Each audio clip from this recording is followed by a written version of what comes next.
ദൈവനാമത്തിന് മഹത്വമുണ്ടാകട്ടെ. മനുഷ്യ ഉൽപ്പത്തിയുടെ ആരംഭം മുതൽ മനുഷ്യന്റെ വീഴ്ചയെ ആഘോഷിക്കുകയും അട്ടഹസിക്കുകയും ചെയ്യുന്നവരാണ് പൈശാചികൻ. യഹോവയായ ദൈവം മനുഷ്യന്റെ ഹൃദയത്തെ തിരിച്ചറിയുമ്പോൾ, വേദനകളെ തിരിച്ചറിയുമ്പോൾ, അവസ്ഥകളെ തിരിച്ചറിയുമ്പോൾ, ഈ അവസ്ഥകളെയും വേദനകളെയും മുതലെടുത്ത് വീഴ്ചകളിൽ നിന്ന് വീഴ്ചയിലേക്ക് നയിക്കുവാനാണ് പൈശാചികൻ ഓരോ നിമിഷവും ശ്രമിച്ചുകൊണ്ട് ഇരിക്കുന്നത്.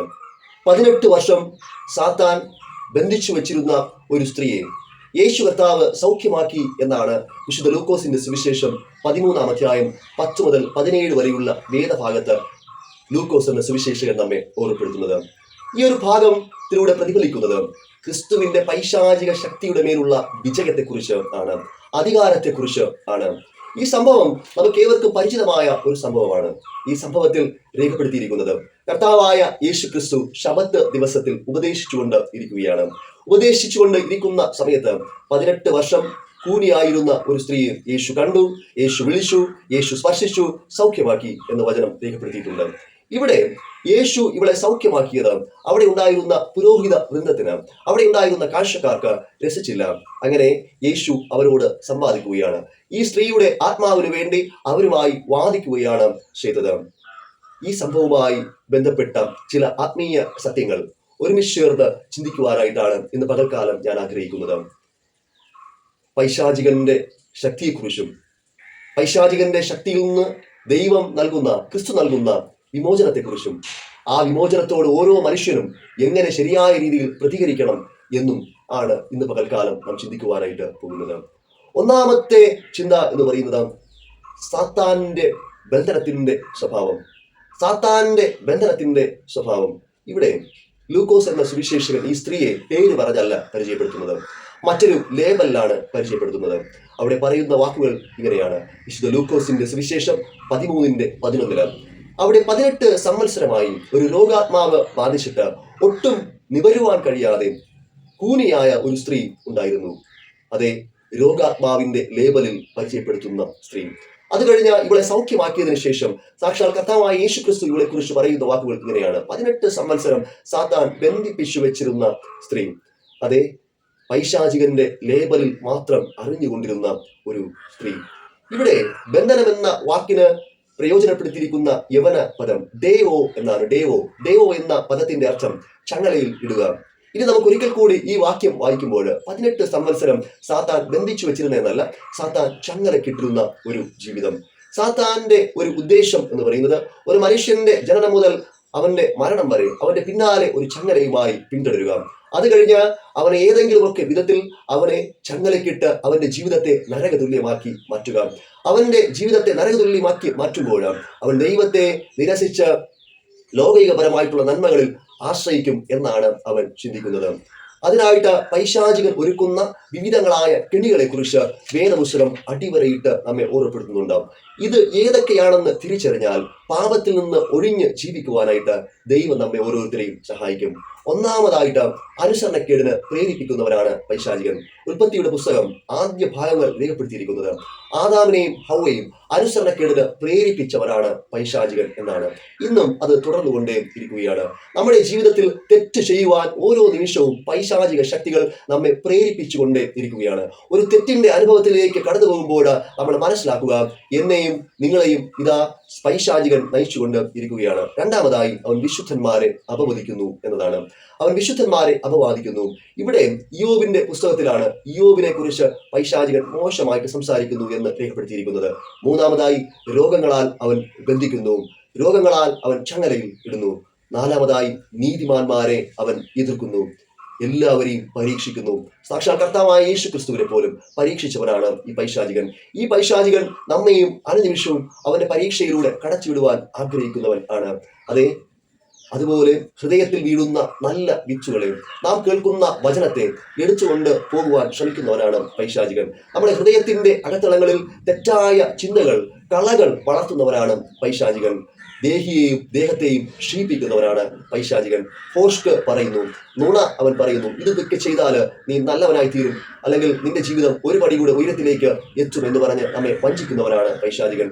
മനുഷ്യനെ പാപം ചെയ്യുവാൻ അനുനിമിഷവും പ്രേരിപ്പിച്ച് പ്രേരിപ്പിച്ച് പ്രേരിപ്പിച്ച് കുഴിയിൽ നിന്ന് കുഴിയിലേക്ക് എടുത്തെറിയുന്ന പൈശാചികൻ. ഇവിടെ ഈ സ്ത്രീയുടെ ജീവിതം നാം പരിശോധിക്കുമ്പോൾ 18 വർഷം കൂനിയായിരുന്ന, ബന്ധനത്തിലായിരുന്ന, ചങ്ങലയുടെ അവസ്ഥയിലായിരുന്ന ഈ സ്ത്രീയുടെ ജീവിതം നാം പരിശോധിക്കുമ്പോൾ ഒരു പൈശാചികന്റെ ചില സ്വഭാവങ്ങൾ അവളുടെ ജീവിതത്തിൽ നിഴലിച്ചിട്ട് ഉണ്ടായിരുന്നു. ഈ സ്ത്രീക്ക് കുനിഞ്ഞു നിൽക്കുന്ന അവസ്ഥയിൽ കാണുവാൻ സാധിക്കുന്നത് 2 കാര്യങ്ങൾ മാത്രമാണ്: തന്റെ കാൽച്ചുവട്ടിലെ മണ്ണും തന്റെ ശരീരവും. തന്റെ കാൽച്ചുവട്ടിലെ മണ്ണും തന്റെ ശരീരവും. ആത്മീയമായ തലത്തിൽ നിന്ന് നാം ചിന്തിക്കുമ്പോൾ ഈ കാൽച്ചുവട്ടിലെ മണ്ണ് എന്ന് പറയുന്നത് ലോകികപരമായിട്ടുള്ള ആശ്രയങ്ങൾ മാത്രം ആണ്. അവൾ കാണുന്നത് ലോകികപരമായിട്ടുള്ള ആശ്രയങ്ങൾ മാത്രം ആണ്. മറ്റൊരു കാഴ്ച അവൾ കാണുവാനായിട്ട് സാധിക്കുന്നത് പരിമിതികൾ നിറഞ്ഞ അവളുടെ ശരീരം മാത്രമാണ്. പരിമിതികൾ നിറഞ്ഞ ശരീരം. ഇതിന്റെ അപ്പുറമായിട്ട് അവൾക്കൊരു കാഴ്ചയില്ല. ഇതിന്റെ അപ്പുറമായിട്ട് അവൾക്കൊരു അനുഭവം ഇല്ലാത്ത അവസ്ഥ. ഇത് ആ സ്ത്രീയുടെ പ്രശ്നമല്ല. അവളെ ബാധിച്ചിരുന്ന രോഗാത്മാവാണ്. തല നിവർത്തുവാൻ സാധിക്കാത്ത അവസ്ഥയിൽ അവളുടെ തലയെ കുനിച്ച് വെച്ചിരുന്നത്. ഒരുപക്ഷെ അവൾ തല നിവർത്തിയാൽ അവൾക്ക് സ്വർഗീയമായ ദർശനങ്ങൾ ലഭിക്കും. അവൾ ക്രിസ്തുവിനെ കണ്ടെത്തും. അവൾക്ക് പ്രാർത്ഥിക്കുവാനായിട്ട് സാധിക്കും. ക്രിസ്തുവിനോട് നിലവിളിച്ച് അവൾക്ക് പ്രാർത്ഥിക്കുവാൻ അവസരം കൊടുക്കാതെ അവളുടെ തലയെ ആത്മീയമായും ഭൗതികമായും കുനിച്ചു വെച്ചിരുന്ന പൈശാചികൻ. ഇന്നിന്റെ രീതിയിൽ ഈ സ്ത്രീയെ ബാധിച്ചിരുന്ന കൂനിന്റെ അവസ്ഥ എന്ന് പറയുന്നത്, കൂനിന്റെ ആത്മാവ് എന്ന് പറയുന്നത് നിരാശയുടെ ആത്മാവാണ്. ഇന്നിന്റെ അവസ്ഥയിൽ പലരും നിരാശയിലൂടെ കടന്നുപോയിക്കൊണ്ട് ഇരിക്കുകയാണ്. എന്ത് ചെയ്യണമെന്ന് അറിയാത്ത അവസ്ഥ. ഈ കൂനിന്റെ അവസ്ഥയിൽ അവസാനം അവർ എത്തിച്ചേർന്നത് ആത്മഹത്യ എന്ന പ്രവണതയിലേക്ക് ആണ്. നമ്മൾ ചിന്തിക്കുക, നമ്മുടെ ഹൃദയത്തിലേക്ക് നിരാശയുടെ ചിന്തകളെ കൊണ്ട് വിതയ്ക്കുന്നത് പൈശാചികൻ ആണ്. നീ തോറ്റുപോകുന്ന അവസ്ഥയിൽ നിന്നോട് വന്ന് പറയും, നീ ഇനി ജയിക്കുവാനായിട്ട് പോകുന്നില്ല. നിനക്ക് രോഗം വരുന്ന സമയത്ത് നീ പ്രാർത്ഥിക്കുമ്പോൾ പറയും, നീ പ്രാർത്ഥിച്ചാലും നിന്റെ രോഗം സൗഖ്യമായി തീരുവാനായിട്ട് പോകുന്നില്ല. നിന്റെ ജീവിത പങ്കാളി നീ ആഗ്രഹിക്കുന്ന തലങ്ങളിൽ ഉയരുന്നില്ല എങ്കിൽ, നീ ആഗ്രഹിക്കുന്നത് പോലെ പ്രവർത്തിക്കുന്നില്ല എങ്കിൽ അവൻ പറയും, അവൻ കൈവിട്ടുപോയി, അല്ലെങ്കിൽ അവൻ കൈവിട്ടുപോയി എന്ന് പറയും. മക്കൾ നീ ആഗ്രഹിക്കുന്ന തലങ്ങളിലേക്ക് ഉയരുന്നില്ല എങ്കിൽ പറയും, അതാ നിനക്കിനി മക്കളെ കുറിച്ച് പ്രതീക്ഷകളൊന്നും വേണ്ട, നിന്റെ മക്കൾ നശിച്ചു പോയി. നിന്റെ ഹൃദയത്തിൽ തെറ്റായ ചിന്തകളെ കൊണ്ടുവന്ന് നിന്റെ സ്വപ്നത്തിന് എതിരായി നിൽക്കുന്നവൻ, നിന്റെ കംഫർട്ട് സോണുകളിൽ നിന്ന് പുറത്തേക്ക് നിന്നെ കടക്കുവാൻ അനുവദിക്കാത്തവൻ, എല്ലാം സാത്താന്റെ പ്രേരണകൾ മാത്രം ആണ്. നീ പ്രാർത്ഥിച്ചിട്ടിൽ കാര്യമില്ല. ഭയവും സംശയവും നിരാശയും കുറ്റബോധത്തിന്റെ ആത്മാവും എല്ലാം നിന്റെ ഹൃദയത്തിലേക്ക് കൊണ്ടുവരുന്നവൻ പൈശാചികൻ മാത്രം ആണ്. ഇവിടെ മാർട്ടിൻ ലൂതർ നമ്മെ ഓർമ്മപ്പെടുത്തുന്ന ഒരു കഥയുണ്ട്. അദ്ദേഹത്തിന്റെ ജീവിതവുമായി ബന്ധപ്പെട്ട് നടന്ന ഒരു സംഭവ കഥ.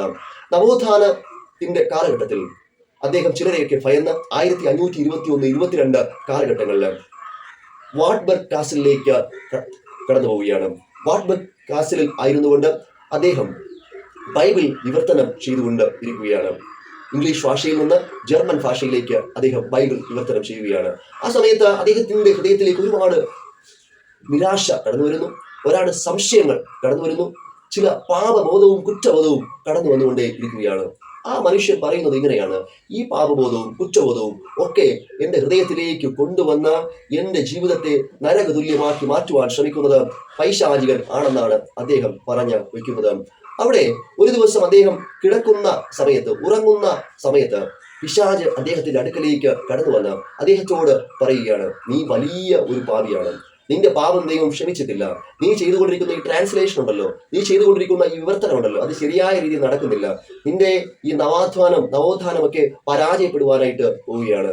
നീ മാനുഷികമായിട്ടുള്ള കാര്യങ്ങളാണ് ചെയ്യുന്നതൊക്കെ പറഞ്ഞ് അവനെ പല രീതിയിൽ അവൻ ചെയ്തുകൊണ്ടിരിക്കുന്ന പ്രവൃത്തിയിൽ നിന്ന് പിന്തിരിപ്പിക്കുവാനായിട്ട് തന്റെ സ്വപ്നത്തിലൂടെ ഈ പൈശാചികൻ ചെയ്തുകൊണ്ട് ഇരിക്കുകയാണ്, പ്രവർത്തിച്ചുകൊണ്ട് ഇരിക്കുകയാണ്. മാർട്ടിൻ ലൂതറിന് ദേഷ്യം വന്നു. ചാടി എഴുന്നേറ്റ് കയ്യിലിരുന്ന മഷിക്കുപ്പിയെടുത്ത് ഈ പിശാചി നിന്ന ഭാഗത്തേക്ക് വലിച്ചെറിഞ്ഞിട്ട് അവൻ പറഞ്ഞത് ഇങ്ങനെയായിരുന്നു: പിശാചെ, എന്നെ നീ ജയിക്കയില്ല. ഞാൻ ക്രിസ്തുവിന്റെ രക്തത്താൽ വിമോചിതനായി മാറ്റപ്പെട്ടവനാണ്. ഞാൻ ക്രിസ്തുവിന്റെ രക്തത്താൽ ഒരിക്കൽ വിമോചിതനായി മാറ്റപ്പെട്ടവനാണ്. എന്നിൽ ഇനി കുറ്റബോധമില്ല, എന്നിൽ സംശയമില്ല, എന്നിൽ നിരാശയില്ല, എന്നിൽ പ്രതീക്ഷയും പ്രത്യാശയും മാത്രമേ ഉള്ളൂ. പിന്നത്തേതിൽ സംഭവിച്ചത് ചരിത്രമാണെന്ന് ഞാൻ പറയാതെ തന്നെ നിങ്ങൾക്ക് എല്ലാവർക്കും അറിയാം. നവോത്ഥാന പ്രസ്ഥാനം സഭയുടെ ചരിത്രത്തിൽ തന്നെ ഏറ്റവും വലിയ ഒരു വിപ്ലവകരമായ മാറ്റത്തിന് വഴിയൊരുക്കുകയാണ് ചെയ്തത്.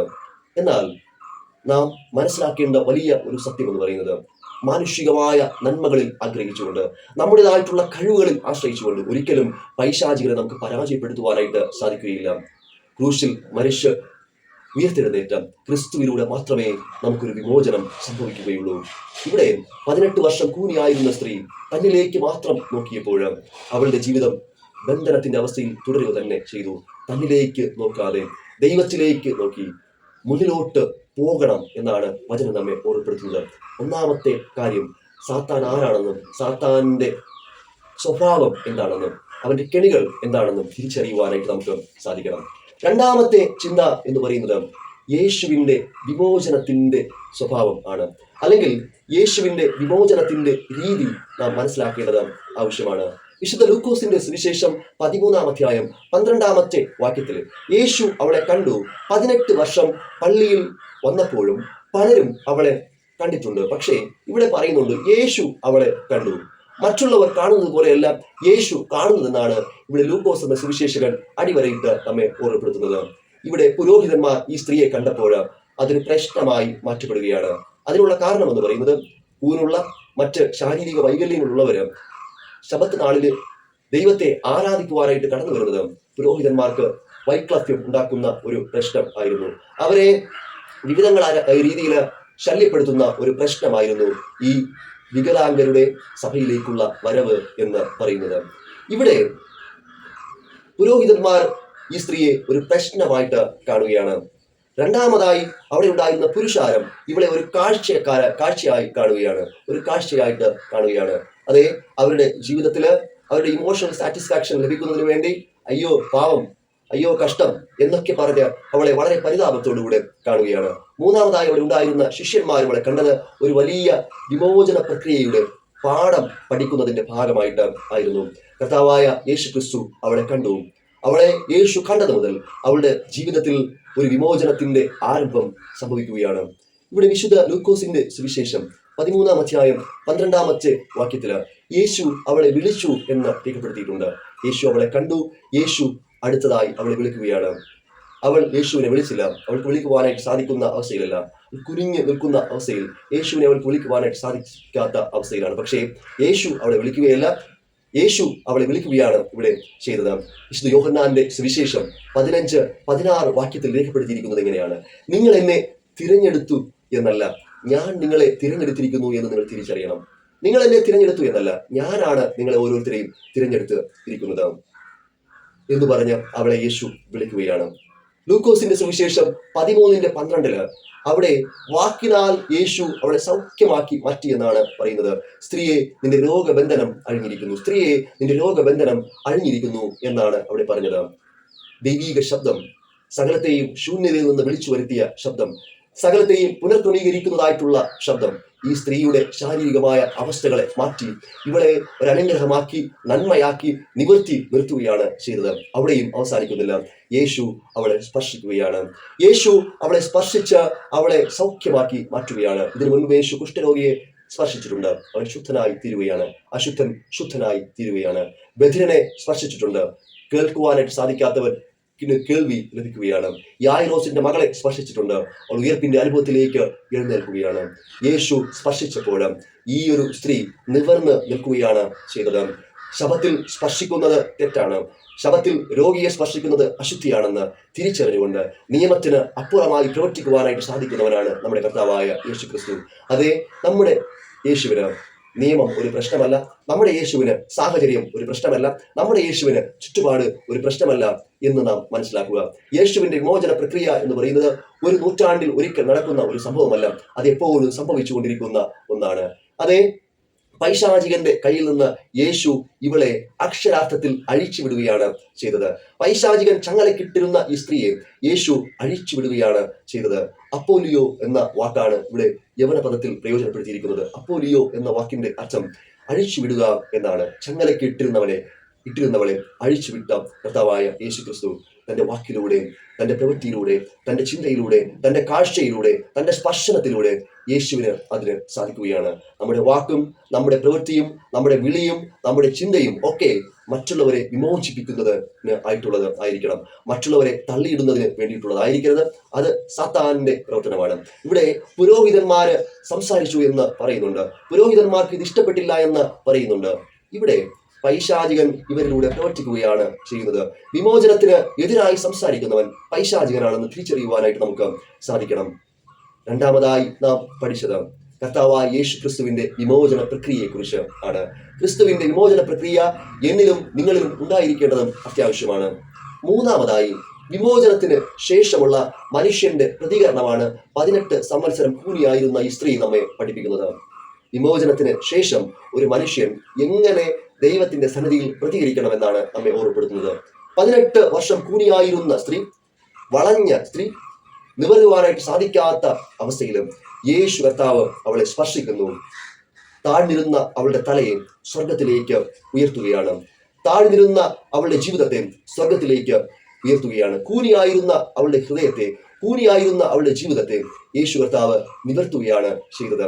അതിലൂടെ അവൾക്ക് വീണ്ടും 18 വർഷങ്ങൾക്ക് മുൻപ് നഷ്ടപ്പെട്ടു പോയ പർദീസായുടെ ദർശനം അവൾക്ക് ലഭിക്കുകയാണ്. കഴിഞ്ഞ നാളുകളിൽ അവൾക്ക് നഷ്ടപ്പെട്ടു പോയ പർദീസയുടെ അനുഭവം ക്രിസ്തുവിലൂടെ അവൾക്ക് വീണ്ടെടുക്കുവാനായിട്ട് സാധിക്കുകയാണ്. നമ്മുടെ ജീവിതങ്ങളിലും പൈശാചികൻ പലയിടങ്ങളിലും നമ്മെ ബന്ധിപ്പിച്ച് പർദീസായുടെ അനുഭവം, ദൈവം നൽകിയ അനുഗ്രഹത്തിന്റെ അനുഭവം, ദൈവം നൽകിയ വിമോചനത്തിന്റെ അനുഭവം നാം നഷ്ടപ്പെടുത്തി കഴിഞ്ഞവരാണ്. പക്ഷേ ദൈവം നമ്മെ അഴിച്ചു വിടുവാനായിട്ട് ആഗ്രഹിക്കുകയാണ്.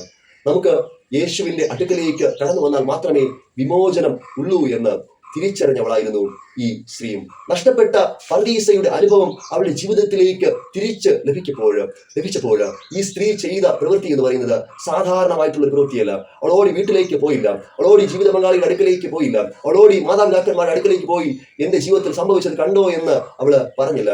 ചുറ്റുപാടുകളിലേക്ക് അവൾ നോക്കിയില്ല, ചുറ്റുപാടുമുള്ള ലൗകികപരമായിട്ടുള്ള ആശ്രയങ്ങളിലേക്ക് നോക്കിയില്ല.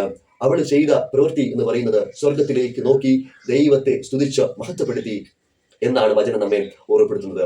പലരും സാത്താന്റെ ശക്തികളാല് കൂനിയ അവസ്ഥയിൽ ദൈവത്തിന്റെ സന്നിധിയിലേക്ക് കടന്നു വന്നിട്ടുണ്ട്. കടഭാരത്താൽ, രോഗഭാരത്താൽ, ദുഃഖഭാരത്താൽ, നിരാശയോടുകൂടെ, മക്കളെ കുറിച്ചുള്ള ചിന്തകളാല്, ഭാരത്താൽ കൂനിയ അവസ്ഥയിൽ ദൈവത്തിന്റെ സന്നിധിയിൽ പലപ്പോഴും മുട്ടിന്മേൽ നിന്നിട്ടുണ്ട്.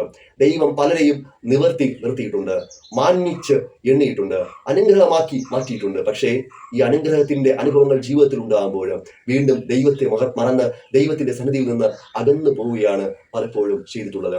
ഈ സ്ത്രീക്കും നമ്മൾ കാണാതെ പോയ ഒരു വിശ്വാസം ഉണ്ട്.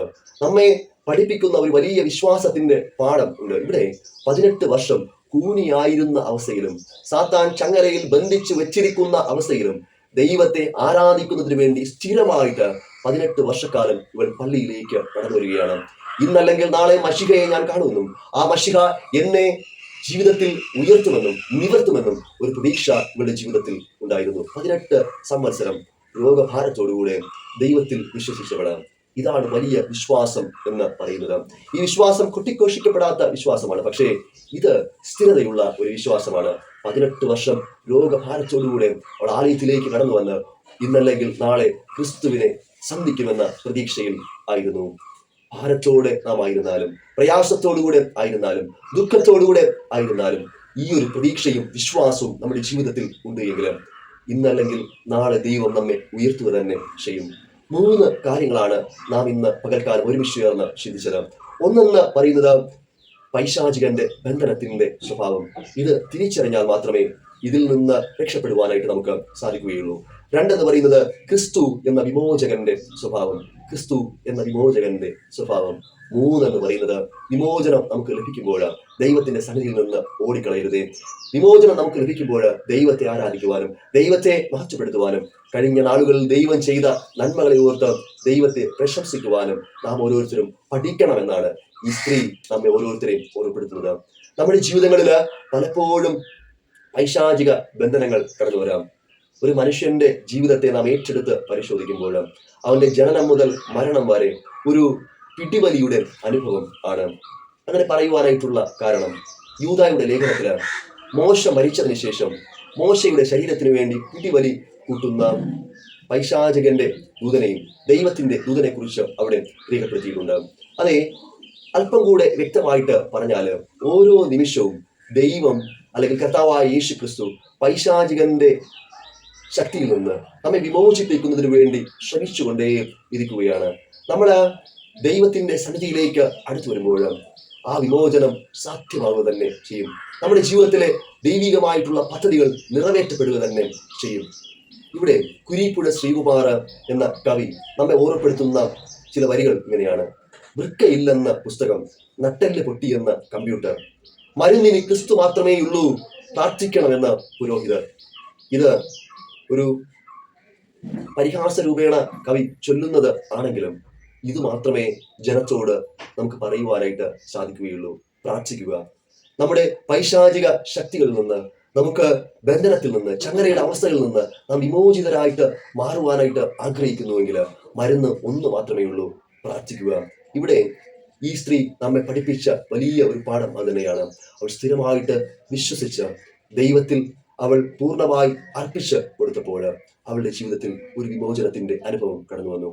ഈ വിമോചനത്തിന്റെ അനുഭവം വർഷങ്ങളായി നാം പേറിക്കൊണ്ട് നടക്കുന്ന ഭാരങ്ങളിൽ നിന്ന് നമുക്കും ഉണ്ടാകട്ടെ എന്ന് പ്രാർത്ഥിച്ചുകൊണ്ട് ഞാൻ എൻ്റെ വാക്കുകൾ നിർത്തുകയാണ്. ആമേൻ.